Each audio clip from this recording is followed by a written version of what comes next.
Hello दोस्तों, कैसे हैं। गर्ग एजुकेशन टेक में आपका स्वागत है। आज का वीडियो है क्लास 8 क्लास 8 के बच्चों के लिए। सब्जेक्ट है हिंदी।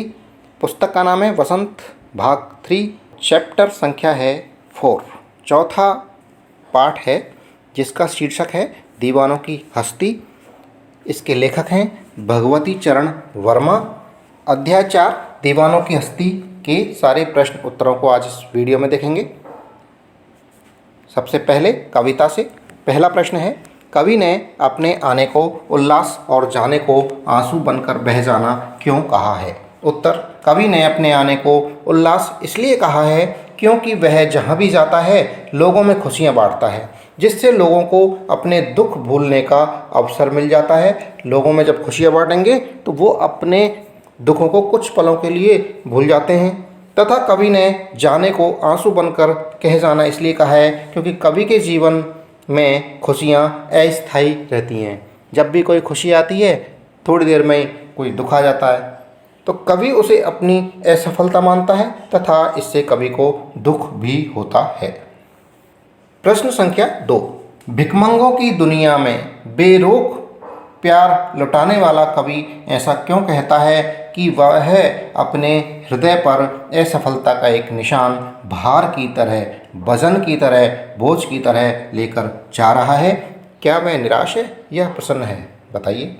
उत्तर, भिखमंगों की दुनिया में बेरोक टोक प्यार लुटाने वाला कवि ऐसा इसलिए कहता है क्योंकि कवि भिखमंगों की दुनिया में खुशियाँ और प्यार भरना चाहता है, लेकिन वे खुशियाँ स्थायी नहीं होती हैं, जबकि कवि उन्हें स्थायी बनाना चाहता है। अपने इस प्रयास में असफल होने पर वह इसे अपने हृदय पर असफलता का एक बोझ मानकर चलता है। इस वजह से वह निराश है, प्रसन्न नहीं है।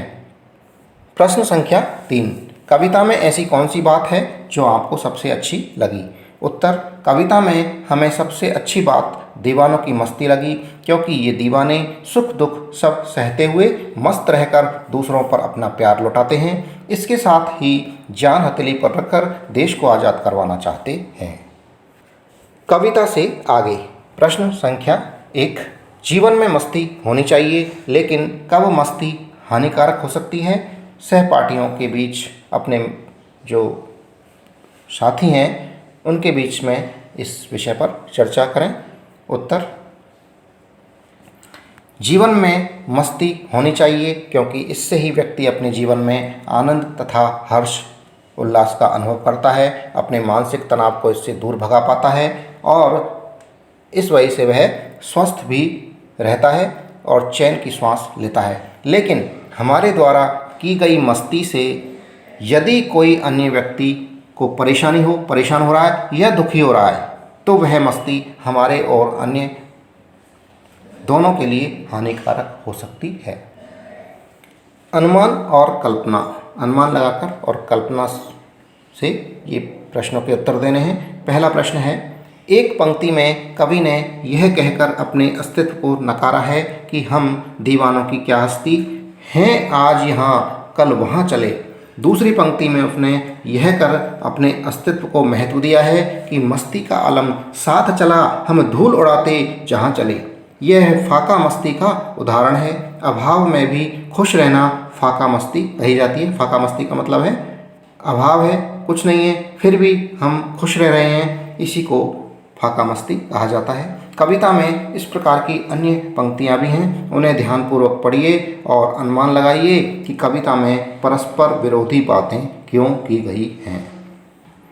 उत्तर, कविता में ऐसी परस्पर विरोधी बातें इसलिए कही गई हैं क्योंकि बलिदानी वीर अपने विचारों और बलिदान पथ के स्वयं मालिक होते हैं। वे दूसरों को खुशियाँ देने और उनके दुख को हरने का प्रयास करते हैं। उनके विचारों में सुख दुख, प्रसन्नता, निराशा, मुक्ति, बंधन आदि शब्दों का कोई महत्व नहीं है। उनका लक्ष्य तो केवल एक ही है, देश को स्वतंत्र कराना और अपने देशवासियों को सुख देना।